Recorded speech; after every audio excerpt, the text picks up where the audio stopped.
Hey, it's Phil Stacy. Welcome to another edition of Bandied About, the Salem News Gloucester Times Sports Podcast. I, of course, am the executive sports editor, the assistant sports editor. Matt Williams is alongside me, as well as Nick Giannino, the Gloucester Times sports editor. Gentlemen, what's going on? How are we doing? Good, good. Getting So I deeper. guess I'll steer the ship today a little bit. I want to start off with some football. It's been a couple weeks, I think, since we've done a podcast, and we're a few weeks into the power rankings now. So as the Gloucester sports editor, you might as well start with Gloucester. Gloucester football's having a great year so far, 5-0. Obviously, some great non-conference wins over Bishop Fenwick and St. Mary's that kind of set the table for them. You know, those are games that head coach Dan O'Connor put on the schedule to try and help boost their power rankings. I don't think he necessarily thought that they would come out on top in both of those games. No, I don't With think too many people outside that locker room thought they'd win either of those games, to be honest with you, if you were yeah, talking before the season, but I think it shows the strength that this Gloucester team has on both sides of the ball. Nothing fancy, but they no. just get it done. No, yeah, O'Connor had said, when they made the schedule, he was hoping to get out of those first four games with a 2-2 record, maybe 3-1, to come out 5-4-0, and then, they shut out Salem last week to move to 5-0. Really impressive. And like you said, they're not doing anything fancy. They're running that wing T, and they just seem to know how to operate. I mean, they got going with that offensive scheme last year, I believe, and most of their kids are back, if not all of the core skill players there with the running back core and the quarterback, linemen. So they're experienced now. They know how to run that, and whether they're generating a big play out of it or just getting a few yards here, a few yards there to move the chains and extend long drives, it's working wonders. And I've been really impressed with their line too on both sides of the ball, which has been key for them. I think the key, and Willie could talk to this certainly, but the key to any good wing T offense is deception. And when you're keeping the other team guessing as to who's going to get the ball, I mean, I've seen three different guys as the so-called feature back in their 5 games, who's had the Yeah. bulk of the carries or, been the so-called hero by punching in a couple scores or whatever. So by mixing up, what is it, Cribbs, Allen, and what you Severino. Severino, thank you, Jalen Severino. That's where they're finding that success. And of course, that's all line driven. You need those guys opening the holes and block in certain ways to create space for guys to run through and things like that. So yeah, I think they've probably been the best story of North Shore football the first half of the year. Yeah, it's been great. And like you said, they got those three backs and they all kind of bring a little bit something different to the table. You know, Severino's got that next level speed once he gets going. If he finds some space, he can really outrun pretty much any defense. Cribbs is kind of a physical, bruising guy that'll pick up yards after carry. And Allen is kind of a mix of both of those things. And he's a good pass catcher too. So not that And the Gloucester throws the schedule ball a seems lot. advantageous in terms of like the chances that they'll win those games. I'm not sure it will necessarily help them in the power ratings. Um, but hey, you can only play who's on your schedule, especially if they're league teams. But they could very well go into the playoffs 8-0. I mean, yeah, they're going to be tested against Swampscott, certainly. Yep. Um, and Saugus and Winthrop are going to give them battles. But the reality now is they could be 8-0. And I think for Coach O'Connor and his staff, it's keeping those guys focused on the task at hand. Like, whoa, whoa, whoa, let's not put the cart before the horse here. Let's keep working. Let's keep grinding week to week. Focus on one opponent at a time. Don't, get too far ahead of ourselves here. Yeah, and they're sitting comfortably right now at number four. They got about a 2 point cushion in the ratings over Medfield, and then five over the next closest, Hanover at number six. So they want to stay in that 3-4 range. The team in front of them, Shawsheen, is who blew them out in the playoffs last year. So they wouldn't have to face a team like that, for at least a round or two.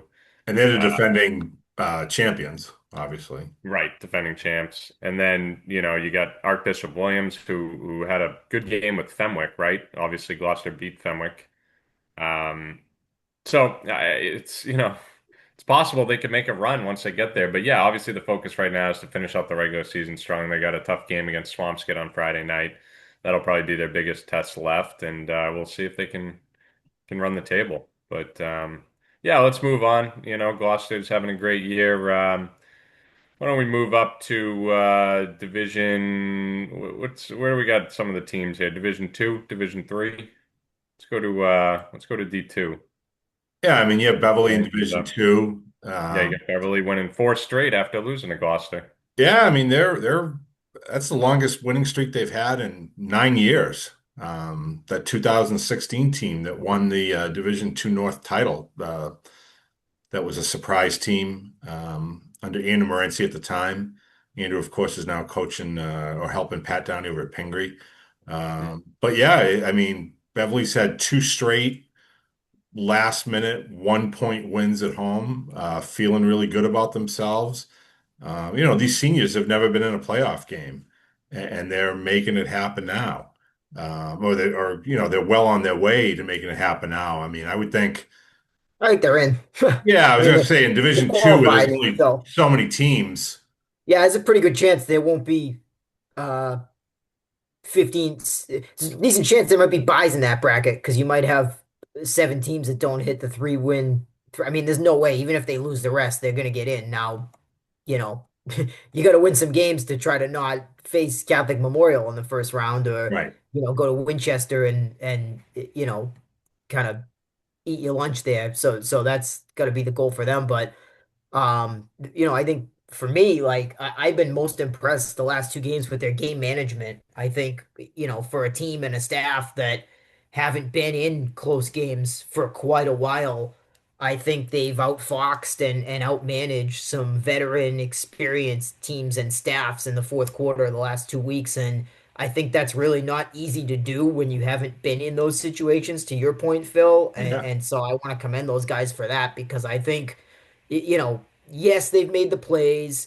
Yes, they've, gotten the big touchdowns down the field. But I think their clock management, their drive management, their game management in the fourth quarter of these last 2 games has been just A+ stuff. And the other thing I want to say about them is for crying out loud, the special teams, right? I mean, when you're rebuilding a program, I think it's really easy to focus on offense, defense, some of the details. Some of the special teams can get lost in the weeds because there's so much work to do on offense and defense. Not for these guys. For crying out loud, are any of the other coaches seeing the fake punt on film, or are these kids just too fast that it doesn't matter if they know it's coming? I mean, kudos to Beverly special teams. They're changing games every single week with fake punts, and their opponents can't handle it. It's unbelievable to me. 4 times in 5 weeks, they've run a successful fake punt. I mean, it's crazy. Like, who does that at any level of football?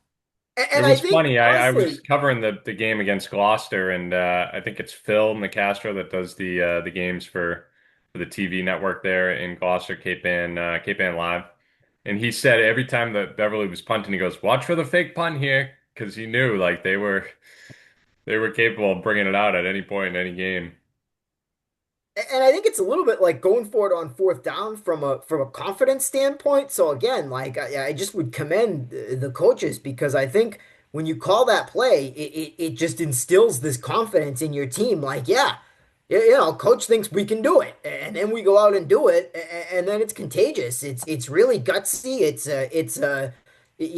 a guts on the table kind of move, and they just keep doing it, and so I think that kind of stuff is a big part of the mojo that they have right now. And yes, of course, long touchdown passes, confident quarterback, that stuff is part of the moxie too. But I think when you have the confidence to call those plays and then pull them off, I think that goes a long way to the confidence that we're seeing from Beverly right now. And gosh, they're going to need it this week because they're going from the frying pan into the fire right now, right? I mean, Absolutely. Marblehead Yep. is gangbusters.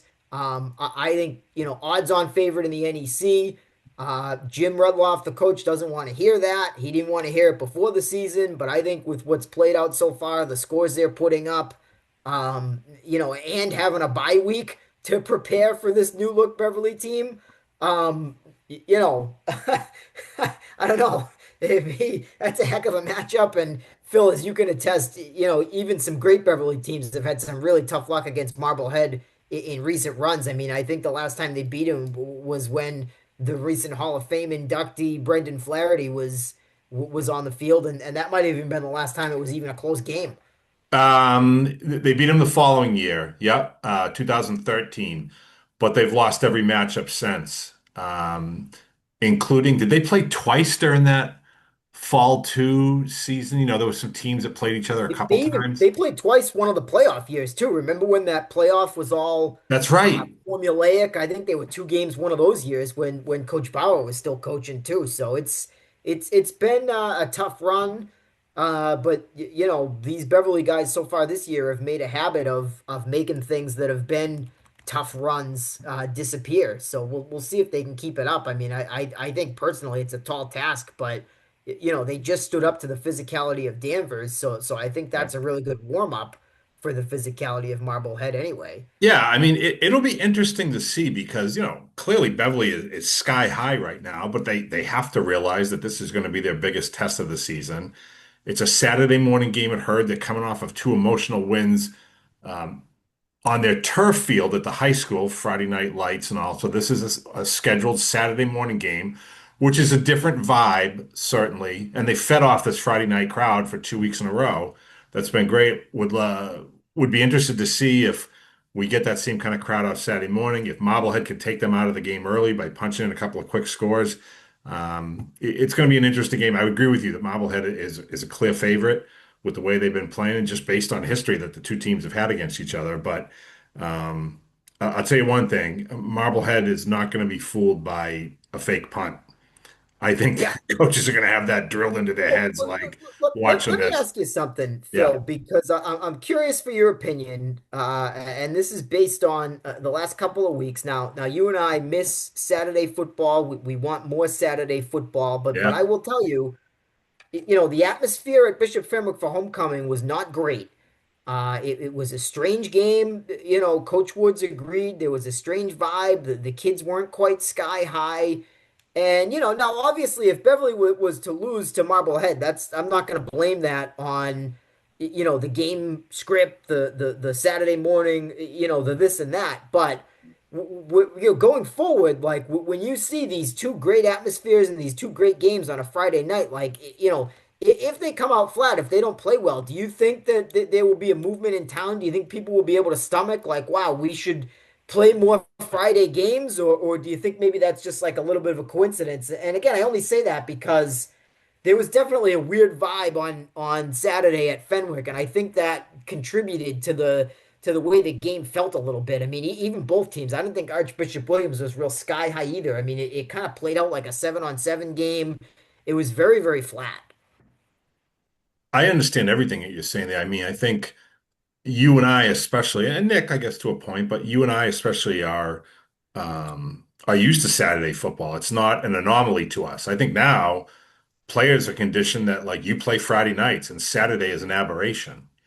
Um, More so at Fenwick, where it's really only done once a year, than it might be in Beverly, where they're still kind of slowly transitioning from playing at Herds exclusively over to some games at the turf field. I think it's like a 50-50 split or near 50-50 split this year in Beverly.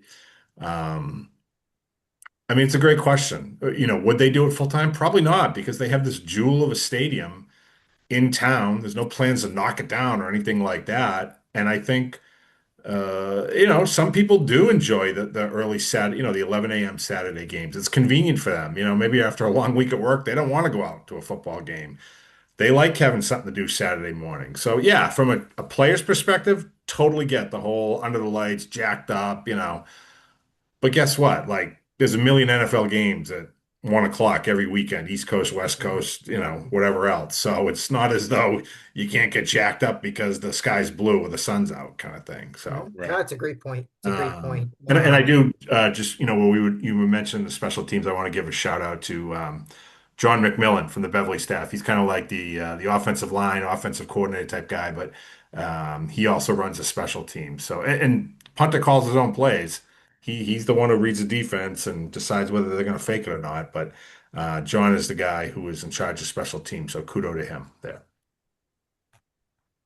All right. What do you Any think? other football teams we want to touch on here that we've been I mean, impressed how with? does Danvers bounce back, Phil? Do you think? I mean, there's another team that goes from the frying pan to the fire Yeah.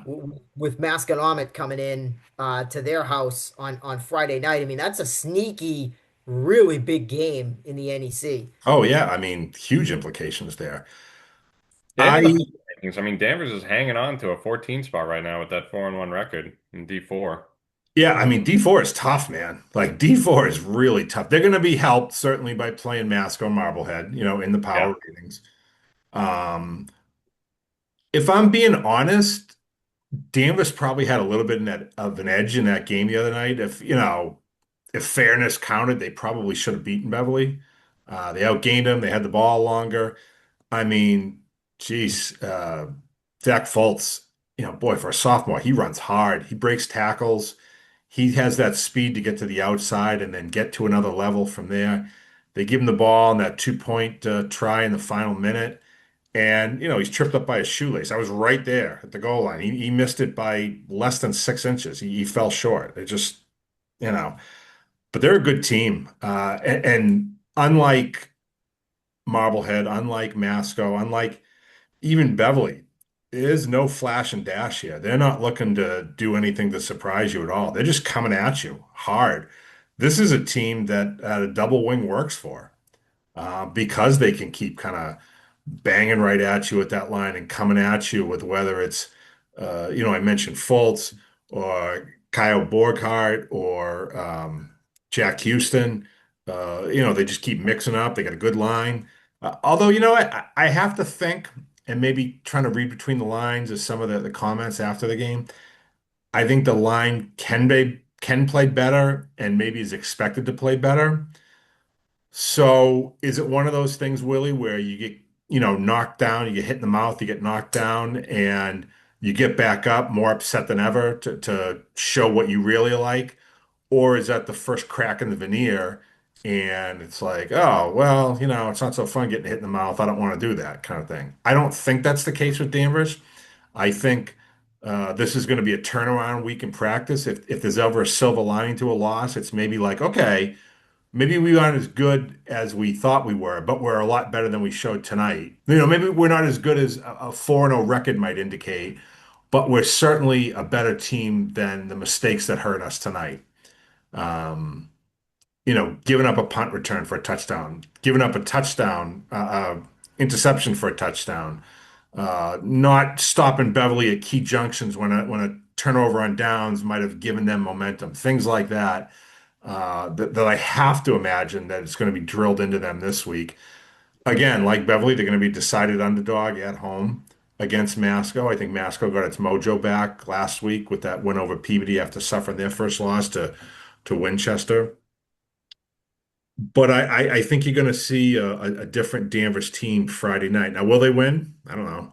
But I think they're going to play with more gumption, a little more. I don't know if attention to details or maybe urgency is the best way to say it. A little more urgency because you start the year 0-2 in the league. I mean, there goes your chance of winning the league. And, you're just looking to get that momentum back that you lost in a heartbreaker on the road the previous week. So I think Danvers will give it everything they have. Whether they have the talent to match up with Mascon, I don't know, but I think it'll be a good game. Yeah, it's interesting. I think it's a little bit of play with fire, get burned. I mean, Hmm. they had the fourth quarter and it worked out for them, in three of their four wins, right? They needed Even the the Winthrop ball. game, I mean, that came down. They got a late Yeah. touchdown to So I pull away mean, there. if you keep eventually one of these, situations is going to go against you, right? You flip the coin enough times, it's going to come up tails. Yeah. At some point now, it's interesting because their strategy of limiting possessions. I think hurt them against Beverly, but I think that that's the way to play it against Masco, right? Because as explosive as the Chieftains offense has been, and the other thing is if you look at Masco's season, the North Andover game, the Winchester game, when Masco has had trouble defensively, it has been because their defense has been on the field way too long. Now, In those games, it was because they were scoring too fast, right? They were scoring it with explosive plays, put their defense right back on the field. Danvers wants to keep that defense on the field with long drives. So I don't think they're going to change too much because it's a perfect script elixir to kind of limit Masco. If you can get a stop and then keep the ball away from them for 10 minutes, that's a tale as old as time. That's exactly what you want to do. So And it's that offense definitely isn't predicated for home run plays either. I mean, correct. Yeah. it's chip Well, away, chip away, chip away, finally chip in a 6 yard run kind of thing for a it's score. interesting because Fultz and Houston both have breakaway ability. Yeah, they do. They just have they haven't had too many, but I think they will at one time or another. So I think that's a really interesting game, and obviously the most interesting thing is how do you contend with Cal Weidman down the field? I mean, he's a guy that can beat multiple times this season. You know one side by himself, trips receivers on the other side, a corner on him, a safety over the top, and he just runs and runs his routes so well that double coverage by himself, they can't stop it. So, what is Danvers' answer to that going to be? I think is probably the X factor. Nick, anything to touch on maybe Manchester or you Just real want to quick before we segue there, 30 seconds, Nick. In regards to Damas, I do want to mention when you said X Factor, this clicked into my head. I don't know if you happen to see the clip of Damas defensive lineman George Zeris picking off a pass and taking it to the house against Nick? Beverly. Terrific. Nick, I'm sorry, George. Yeah, geez. George is his dad. Yeah, I George was is gonna his say, yeah, dad. wait. George could probably motor his way downfield too. He works the sidelines well in the chain game. No, Nick made an unbelievable athletic play. Like, got his hands up not only to bat the pass down, but got them up in like catching mode, picked it off clean, and literally took off without hesitating downfield. Super athletic play. See if you can find it on the webs if you haven't seen it yet. But really, really, I mean, you don't often see defensive linemen going 45 plus yards on a pick six kind of thing. And I thought that was a very good play. That's cool. Yeah, I mean, I can talk about Manchester real quick, and then we'll move on to maybe some soccer. But yeah, the Hornets they're sitting comfortably at number 6 in Division 7, 3 straight wins for them. Um, they're coming off a win against Newburyport, and this is a team that's dealt with some injuries. I think 2 weeks ago in one of their wins, they had like none of their starting running backs available. They had to None? yeah, none. They had to really mix things up. They threw in some new guys out there, some young guys. But the story for them, obviously, Zach Hurd, the senior quarterback, is having another tremendous year. His efficiency passing and his ability to run the ball. I don't know how many touchdowns he has now, but he's been scoring a ton on the ground. Pretty remarkable what he's been able to do. But the story has been Nick Glass the past couple weeks. He's a sophomore and he was Hurd's backup at quarterback. A couple weeks ago, they, like I said, had a ton of injuries. Glass stepped up in practice and said, "Let me try out receiver." And he goes out and he catches a couple touchdowns, over 100 yards. Last week he had some more key catches and another touchdown. So that's another weapon that Hurd's had at his disposal and kind of unexpected. This is a kid that's a little bit over 6 feet, I'd say. And like I said, he's in line to be their next quarterback, but right now he's playing wide receiver and it's really paid off. So they're looking good. 3 straight wins between Glass and Felix Wood and Charlie Thurlow, their senior captain, just came back from an injury last week, had a big impact game. So they got some pieces. They got some real skilled pieces, and I like their chances to keep it going here down the regular season stretch, especially against some of that Cal competition. I think they're one of the better teams in the Cape Ann League right now. Again, sitting at number 6 in Division 7 after starting out 0-1 all the way down at number 22 in Division 7. They've really made the climb there in the bracket, so they're well on their way to a playoff berth. We should just touch real quick on St. John's Prep. They remain number one Yeah, in Division One. They're coming off of a bye week. They start their Catholic Conference schedule this week. They go to Dorchester to play BC High, which is normally a really good game for them. They're down this season.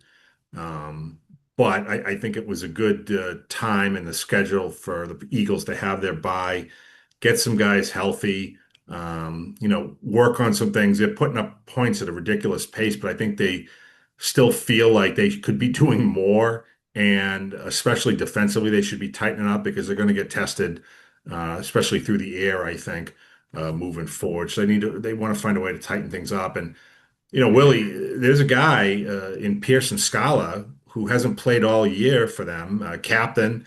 He would certainly add to that receiving core that, is led by Riley Salve and Ethan Stefanovich and Andrew McManaman and things like that. But there's another weapon in the prep arsenal that if he's back this week is going to help them moving forward. Yeah, Willie seems lost connection here or something, so Oh, okay, he's out. But all right, plug that's back in. I think that's enough football for today, right? Yeah, Why don't we touch on some boys soccer? There was a big one last week there he is.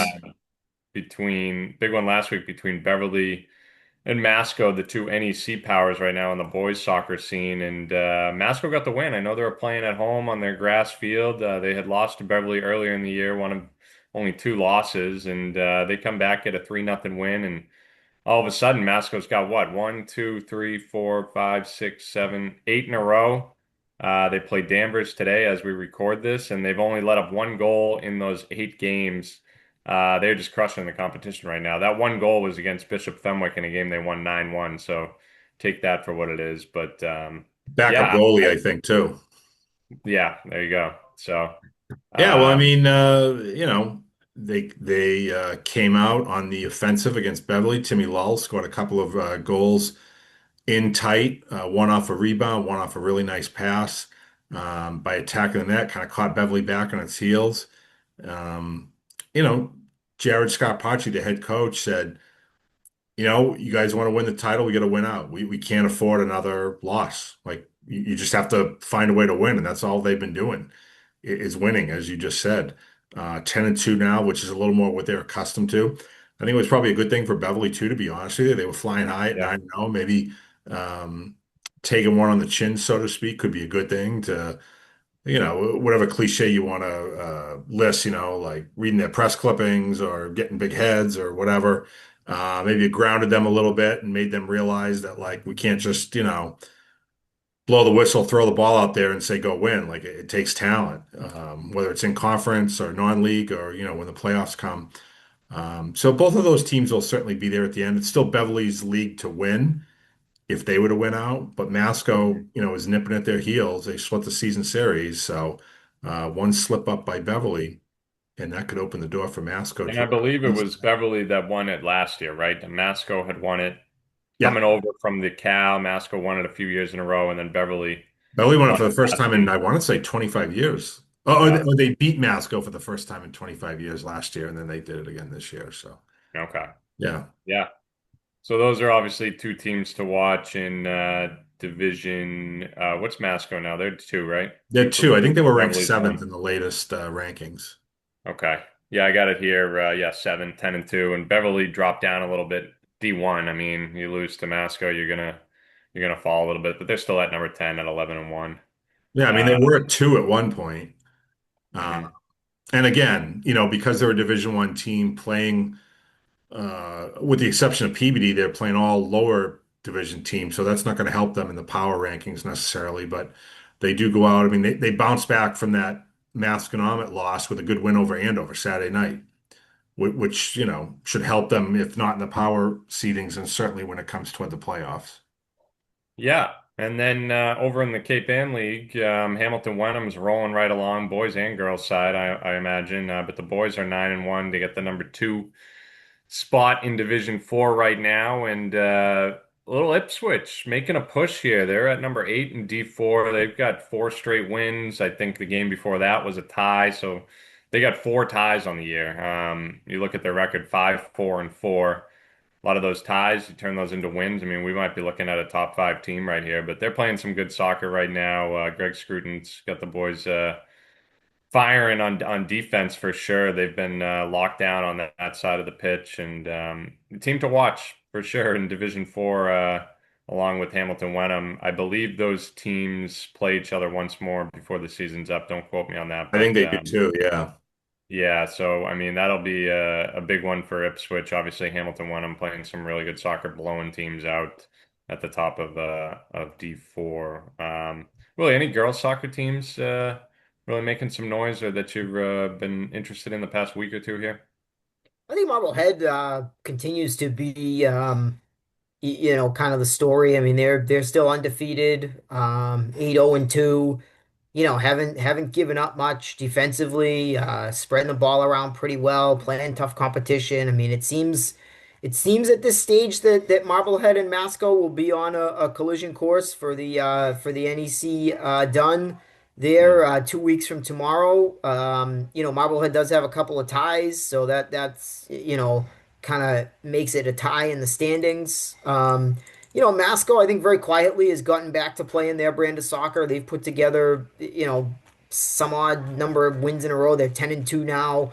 Not winning by as big of the scores as maybe they were used to last year, but they've certainly done things defensively. One, two, three, four, five shutouts in a row, and shutouts in seven of their last eight, with the only goals scored in that run by Bishop Fian, which is, one of the top five teams in Division One. So that's, certainly, I think it was a little bit of a shock to the system that Masco lost their season opener. I think, the fact that they haven't had a lot of players in the leaderboard every Thursday, top scorers, 20 points, 10 goals, whatever, is, kind of had people maybe forget about them a little bit, but quietly they're playing some really good, really balanced soccer. And then I would say similarly to the boys, how could you forget about Hamilton Wenham?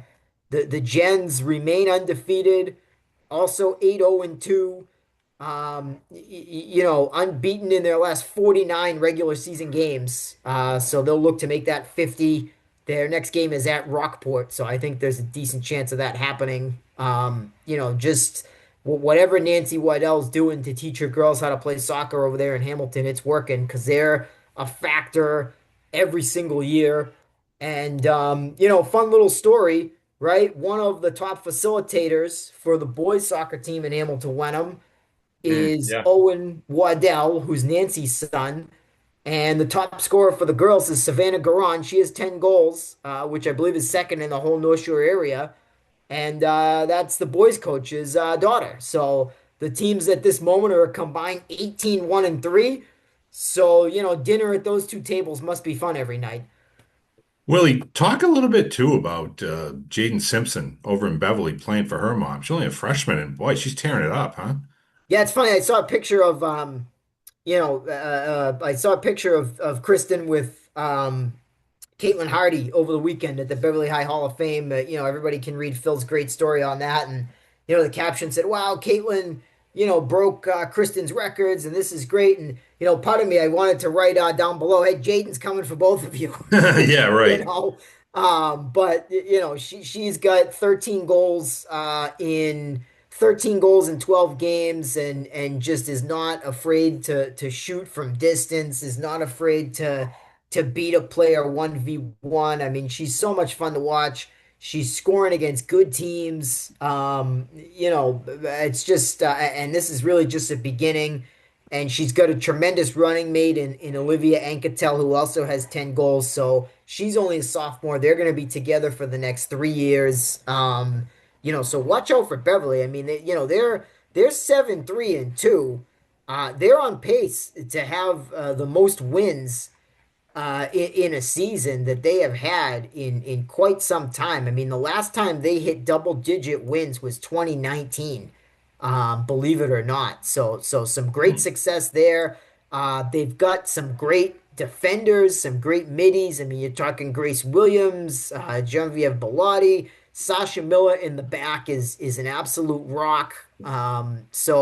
They've got the young scoring talent up front, but they've got some good leadership elsewise. Sneaky great game for them Monday when they blanked Salem. Salem, I don't think had been shut out all year. Salem is 7-3 and 1. They're on pace for their best season in like 15 years. And that was the most goals that Salem had allowed all season. They lead the region in shutouts with 7. Pretty good stuff going on there in the bridge battle on the girls' soccer scene as well. Right on. Just want to mention too Rockport boys soccer real quickly because the job that Connor Douglas is doing in his first season there has been excellent. I mean, they are in the mix for a top three playoff seed in Division Five right now. They're number three right now at 5-3-2. Just playing some good soccer, beating some good teams, low scoring battles. Their defense has been playing well. Um, and it's always tough with the new coach coming in and don't know what to expect. But this is a guy, Connor Douglas, who played his high school soccer in Rockport, was a college player as well, and just seems to have the boys bought in, and they're making a real push in Division Five. So just wanted to give a quick shout out to that program over in Rockport. Yeah, Connor was a three-sport star there, in soccer, hockey, and he played baseball, tennis. I know he played something in the spring. Hmm. I'm sorry, I can't remember. Could have been baseball. Um, Yeah. okay, yeah, great for him. The Douglases are a prominent Rockport family, and he's doing a great job. So I'm happy to see him doing well, him and his team. Yeah, absolutely. And their keeper, Zachariah Buafi, I've mentioned him before. He's just you don't see a goalkeeper at the high school level like him very often, and that's a kid that I expect to play college soccer, and he's having another tremendous season. So Number three in his class too. He's an excellent student. there you go. Field hockey. I was at a good one yesterday. Yeah, Gloucester. that was a good game. It was. It turned out to be a great game.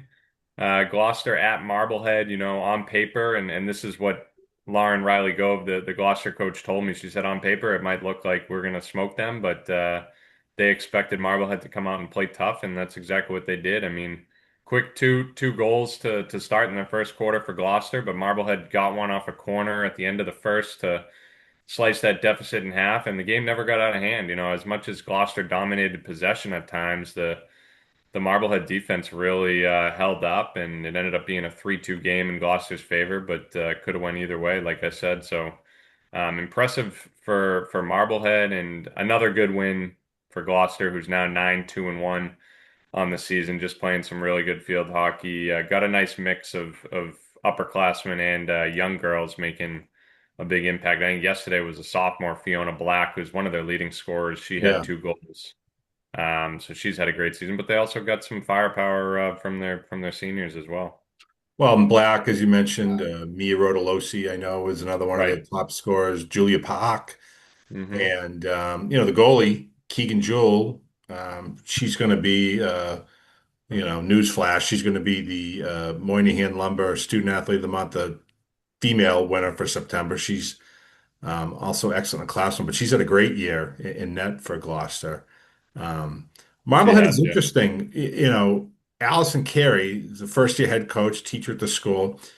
She never played the sport growing up. She picked it up, and as an adult playing like club field hockey and all, but she didn't have a background as a player, high school, college, anything like that, which I find kind of remarkable that her team is playing so well, and they bought into her system, and things are going really well there. I mean, they've had some down years the last few years, and now they're I think it's 5-4-2, I think at this point, and I think that's right. 5-4-2. They're getting a lot still of right good on the production. cusp of the top 32 there in D2, but obviously if Yep, they stay above 500, they'll get in regardless. And just speaking with Allison after the game, you can tell she's really into it.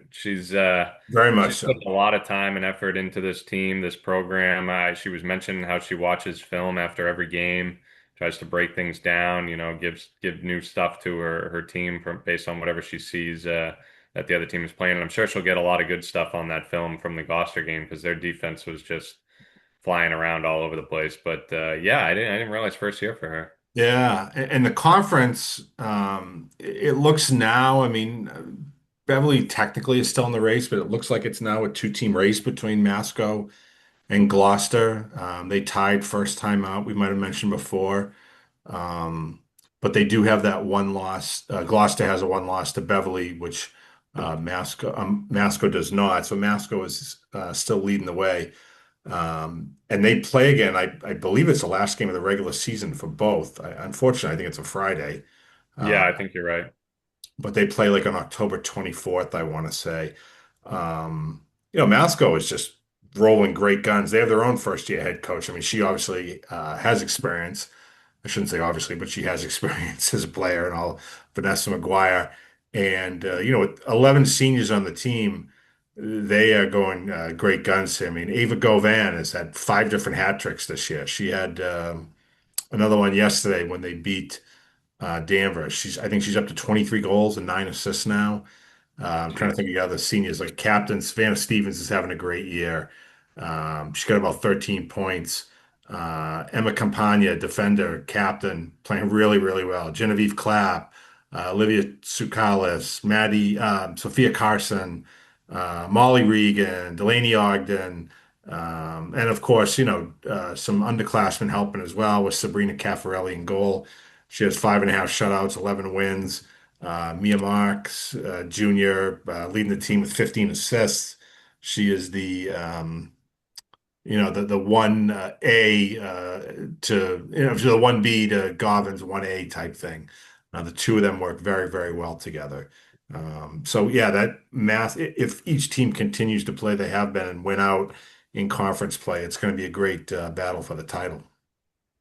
Yeah, and just quickly, big one between Gloucester and Cape Ann League Power there, Manchester Essex on Friday this week on the field hockey scene.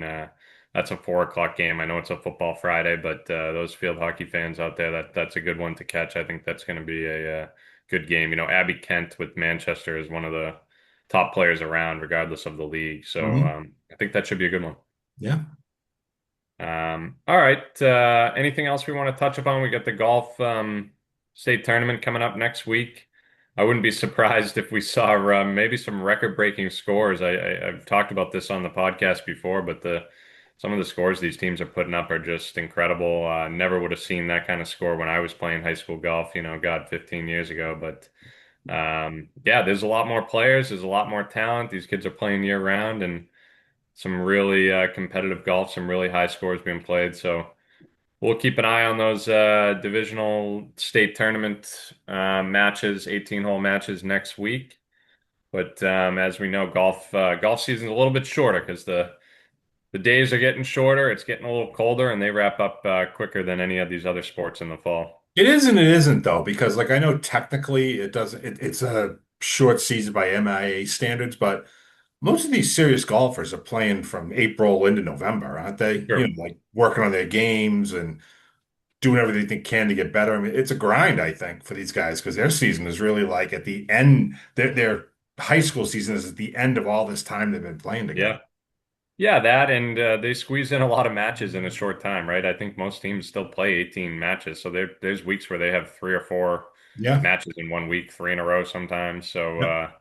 it's a grind. I know they're only playing 9 holes of golf. It's a little different than running up a pitch or a football field. But shout out to these golfers because some of these scores are really impressive, and it's going to lead to a lot of college looks for a lot of these players if they want to play at the next level. Hmm. Um, but why don't we dive into a blind ranking if that works for you guys, unless there's anything else you wanted to touch upon? Oh, that's good. Cool. So we are in October. I feel like we might have done this before in one of our blind rankings, but maybe we'll throw out some new ones, and I think it's a good one to do. I know we probably will do another podcast before Halloween, but I was thinking about doing candies, top 5 Halloween candies, blind ranking style. How do we feel about that? Works. Yeah, I Yeah. think we've done it, but if you mix it up, that's fine. I think we've done it. I would like to see what we had on there, but maybe I'll throw out some weird ones and just make you guys rank them that way. Maybe a few weird ones, and maybe one really popular one or something like that. Okay. All right, so we'll kick it off. I'm gonna kick it off with I like to throw these in the freezer. It's an old hockey trick I learned back in the day. Pretty good, pretty good, pretty good snack here. The Charleston Chew. You guys ever have that with the Yeah. mallow in it? Yeah, it comes out like a brick if you throw it in the freezer. It's good. Nice crunch. It would break your teeth. You don't knock it till you try it. No, I mean, I have tried it. I remembered it was like, this sucks. Like I haven't four, had one in years, but four. If four. I want to eat a piece of candy, I don't want to eat a brick. I'll go Plus, two it's there. very I like old that. I think fashioned. it's pretty good. Yeah, you like that one, Matt? Yeah, yeah. The frozen is good. It's really good. The chocolate comes out good. I think it's good. I'll go two. All right. I like it. All right, let's go with trying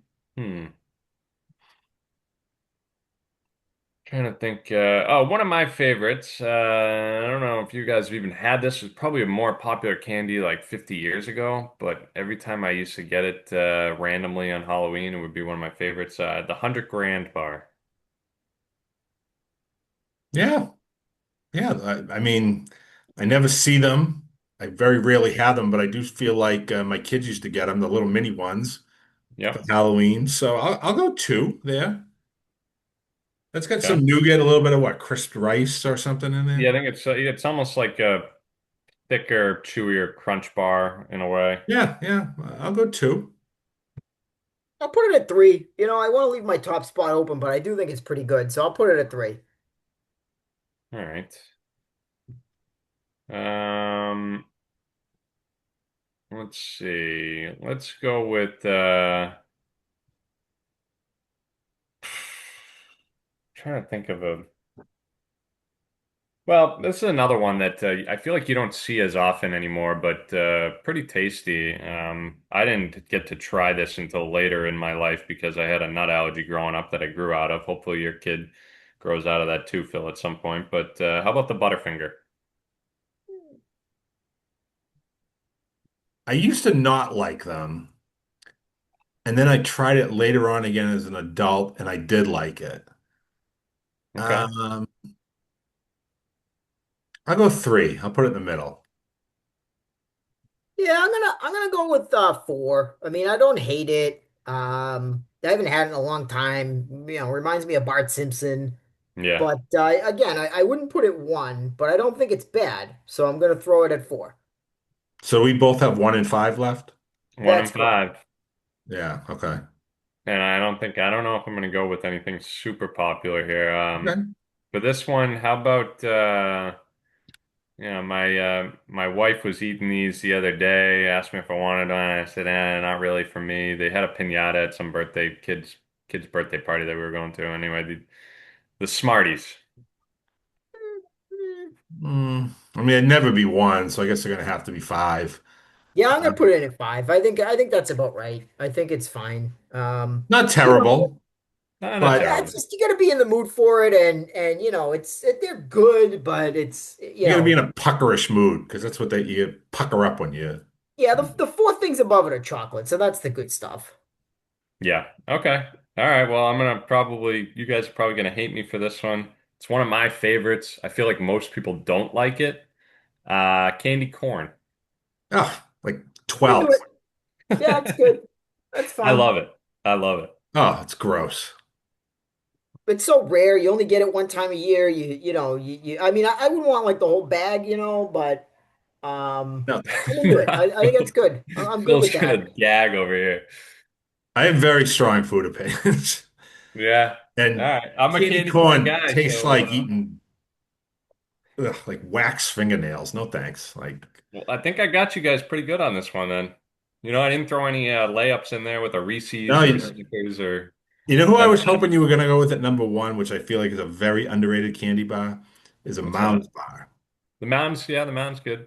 coconut is pretty elite. I like it. Nah, you keep the coconut. I don't want any coconuts anywhere near me. Really. See, everyone's different. No. Everyone's What's got the their other one? They own. get the Mound and the Almond Joy. They're pretty similar, Yeah, and right? I'm not like an almond guy, so I like. I don't like nuts in any treat. If someone has a cake and there's like nuts on top, like what the hell are you doing? Like Yeah, just have the I'm with you. frosting. You don't need the nuts. Like that ruins it. Yeah. You don't want to go too far. No, Yeah. no. All right. Well, maybe we can do another Halloween themed one in our next podcast before the night. But this is what we got: Phil, candy corn, 100 grand, Butterfinger, Charleston Terrible Chew, list. Terrible Smarties. list. This is a real hodgepodge pack of candy here. I mean, I But would have put Smarties number one 100 times of 100 over candy corn. yeah, It's harsh. It's harsh. It's and Matt's harsh. got candy corn, Charleston Chew, 100 grand, Butterfinger, Smarties. I like it. I mean, I might switch things a little bit in the middle, but I think, overall pretty good. Not I'm too gonna go bad, out to right? Not CVS too and bad. grab some of this stuff right now. I would have gone 100 grand number one, but Yeah, 100 grand's pretty elite. it's solid. Yeah, it's Yeah. solid. Yeah.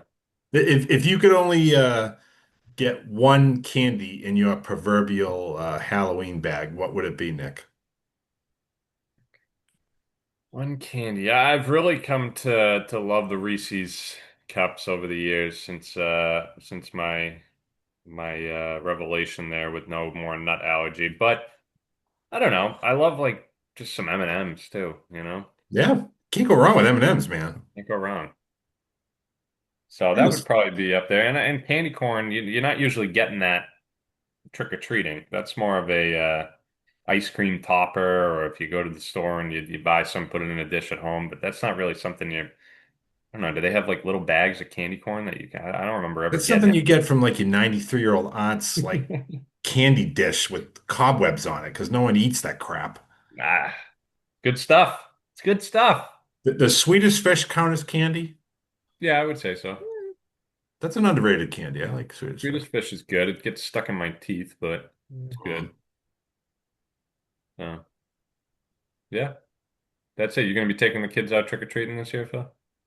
They're a little old for that. A No, little old. no. I was going till I was maybe freshman in high school. Well, I have two older than that, so yeah, they're not doing that. Yeah, yeah.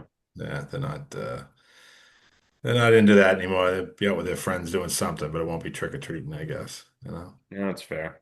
They're Well, not you'll causing be taking trouble kids either. out. They're not that, but all right. Well, All hey, right. that is another bandied about. We hope you enjoyed it. Our insight, our silliness here at the end, and everything in between. For Nick Giannino, Matt Williams, I'm Phil Stacy. Thanks for watching.